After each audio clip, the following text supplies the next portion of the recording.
Hi, I'm Dave Pinkerton with Advanced Services Heating and Cooling, your local heating and cooling expert. If you want quality service, quality installation, give Advanced Services a call, 740-773-4499. The big joke we had when we were looking for a building was I kept telling the congregation, I know the Israelites wandered for 40 years. I don't want to do that. I want us to find a permanent home. We never lost hope, and that congregation never lost hope. God provides. When we come to Him in humility and say, Lord, we can't do this on our own. We need You. This is what happens. Back at around, it'd probably be 2004, 2005, I believe is when the congregation actually broke away from St. Paul's Episcopal Church. They decided to leave that church and form a congregation under what was then called the Anglican Mission in America. And so they became a congregation of their own. They started out on Paint Street in Chillicothe, remained there. In fact, they were on Paint Street for 14 years. And then we leased the sanctuary from Zion Baptist Church on Mill Street for 3 years. And then last June, we found out about this building being made available, and we came and we looked at it and we prayed about it, and being as how it was a church originally, we just really felt that God had led us to, bring it back to being a church, and everything fell together in such a way that we were able to purchase it outright, and so we're just really blessed to be here. Even though we've moved a little bit west of where we originated, we have been able to maintain our congregation as well as gain some new people from around the area. In fact, one of our prayers in our prayer book, we were always praying for the mayor of Chillicothe, and we realized, well, we're not just in Chillicothe now, so we actually changed that to praying for all the leaders of the various communities that we now represent. And so we're very blessed to be here because we're now not just a geographically located in one town type church. We've actually been able to open up a little bit and bring in some people from around the surrounding area. You've got two communities to get response from. One would be the congregation that you brought from Chillicothe to Bourneville. And then you've got those in Bourneville. What has been the response that the bell tower is a church again?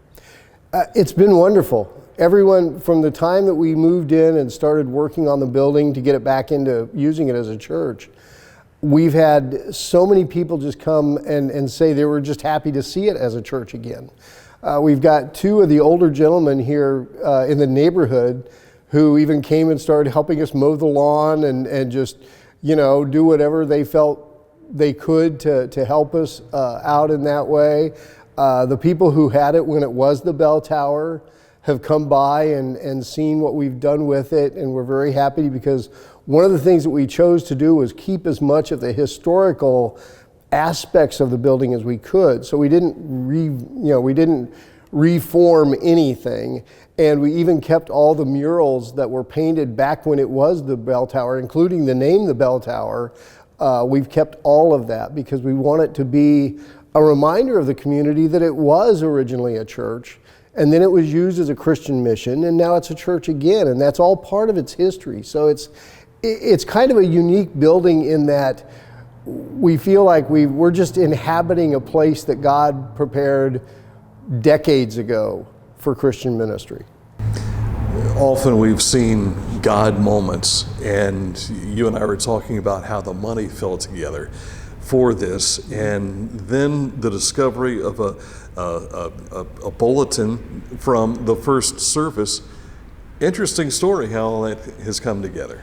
It has. It was almost, we've been looking for over 2 years for our own building.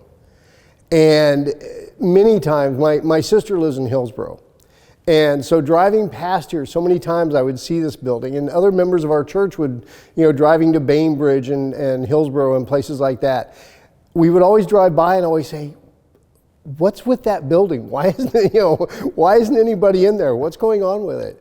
And so when we found out that it was originally for lease and then for purchase, we immediately wanted to look at it because we really felt like maybe this was the place God was saving for us. And sure enough, as we were talking earlier, we wound up through a couple of what I consider miraculous interventions, if you will. We suddenly found ourselves with enough money stored away just for a new building to purchase it outright. And so we don't have a mortgage, which is a blessing. We had enough money left over from that to make any repairs we needed to make. So we didn't have to dig into that. And so we have found that, things like that, just as you say, just kind of started falling together. And then with the response we got from the community of it being, everybody being so happy to bring it back to being a church, it really does feel like it was a God thing that we were led here. We didn't purchase another building or start trying to get another building that didn't fit our needs, and we found this to be almost perfect for our size. It's great because we are close enough for our regular congregation to come, but as I say, reach out to other areas, and it's just all fallen together in a very wonderful, blessed way. It really is. Seems like the only missing thing is the actual bell for the bell tower. We know where that's at. The people who owned it when it was the bell tower, many of the things were auctioned off, the bell being one of them. And they found out where it was at and they bought it. And a couple of people in the community have come to us and said, well, maybe we can find a way to get the bell back.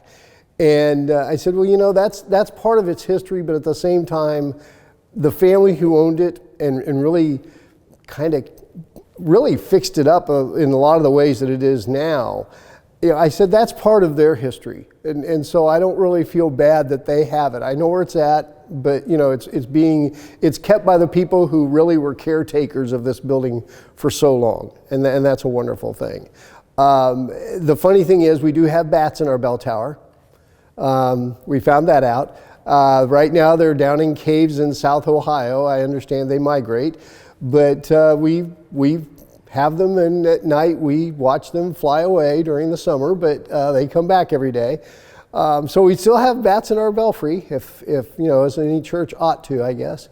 But yeah, if we ever get the bell back or a bell back, that would be nice. But at the same time, it's still the bell tower. To everybody we talk to, it's still the bell tower. Well, and what was at one point in time a place for receptions and all, the upgrade for the kitchen to make that happen, that's suited right for what you're doing as well. Exactly. That was one of the great things when we moved in here. It's not like you can move into a building that has a kitchen big enough for church use automatically like that, and this one was. We can still do mission work because of that kitchen that we have, and because of the facilities we have, and so yeah, having that kitchen was a real blessing when we moved in. It really was, and still is. Bourneville itself dates back into the 1800s, and probably even back into the 1700s. But it has been a thriving community through those years, but probably last 30 or 40 years outside of the church, they've had a gas station, they've had the dairy bar, and that's been about it. But at one point in time, there was a lot of life right here. And there are people here, and there are families here, and we've been blessed enough to be able to, at least say, hey, we're here now too, and we'd love to be a part of the community. And as I said, the community has just been so receptive. They really have. We have had people just stop by during the day and say, can I see what it's like on the inside now? And so it's become a place, because there's so many memories here of when it was the bell tower, and even people who remember it when it was a Presbyterian church, and they just want to see that it's back to being used again. And it's just been, the response has been great. It really has. And in that response, you've seen people come here, and people bring with them souls. Exactly. And that's what your business is all about. We want to be able to reach out in a way to spread the gospel in any way that we can. To see people walk back in here and just even if it's for a glimmer of a second, see that smile on their face, that they remember that and they feel that, and they know that there's a place where they could be welcome to come, and that's a big part of it. It really is. The history of this building itself dates back to the early 1900s. Mm-hmm. You've got a stone front out that gives us the history in that respect, 1914. I looked up the original deed, and it was 1904 when the Presbyterian Church of Bourneville bought the property and decided they were going to build a church here. And since 1914, this structure has been here, and it has served the community and it's and God, and that's why we were just so blessed to be able to do that again. One of the stories I've heard, and I'm still trying to pinpoint all the actual facts of it, but just up the street west of here, there's a little white house that was occupied by a member of the Citizens Bank in Chillicothe. In fact, he was a member of their board, and he bought a lot of the land around here. And he was a member of this church when it was the Presbyterian Church. He was one of the last members of the church. The funny thing about it is his name was Ed Steele.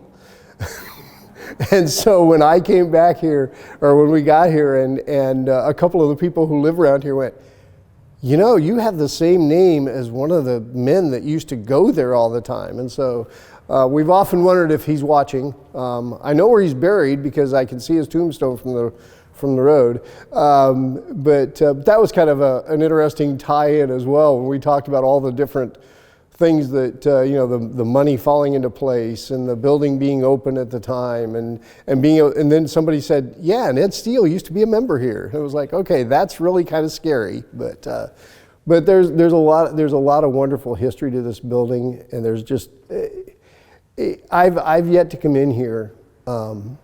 Since we bought it, I come here just about every day, and I walk in here and you can just almost feel there's like this peace to it, this sense of this is home, and it's just been something that we've felt since the day we were able to move in. The things you needed to do to prepare it for becoming a church. You've got a former Presbyterian church, you've got Anglican teachings, and you've got Wesleyan pews. Exactly. And from another church, you've got additional hardware inside here too. So it truly takes a community to put it together, doesn't it? Oh yeah, it's been an ecumenical effort. It really has. It's amazing when we look at all that went into doing this. And the great thing about it is because of the work that the people who owned it when it was the bell tower did to it. They did all the plaster work that you see around here. They redid a lot of the wood back to the way it is now, and they even had to take out a whole hive of bees that had decided to move into one of the walls, but they got that out. So I mean, I really credit them with a lot of the work. I mean, really about the only thing we had to do is change out a couple of the emergency lights that had just, the batteries had gone bad, and we had to fix the stairs that go down into the basement. A couple of the boards on that had to be fixed. But other than that, that's all we had to do. But yes, I mean, we had 2 churches that donated our pews and our chairs to us. In fact, there's another thing, the high altar, that actually came from a Lutheran church in Columbus. So we've brought everybody together. But the great thing about it too is our congregation. I myself was raised United Methodist. We have a retired Methodist minister in our congregation. We have members from the Christian Union churches. We have members who were raised Baptist. We have members who were raised Lutheran. We even have one lady who was raised Roman Catholic.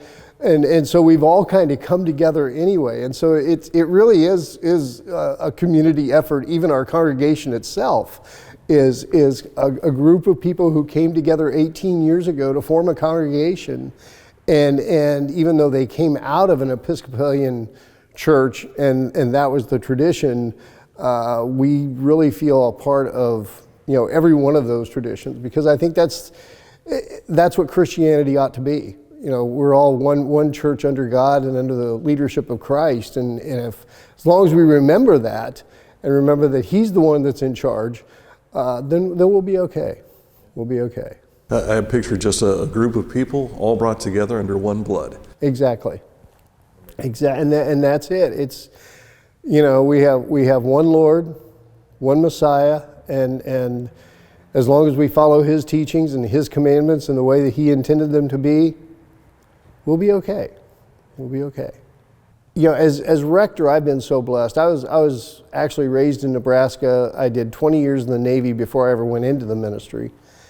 And to be accepted by this congregation as their rector and to be able to be a part of what has happened moving in here has just been such a personal blessing to myself and my wife. And I think that the one thing that I would really want people to keep in mind, the big joke we had when we were looking for a building was I kept telling the congregation, I know the Israelites wandered for 40 years. I don't want to do that. I want us to find a permanent home. We never lost hope, and that congregation never lost hope.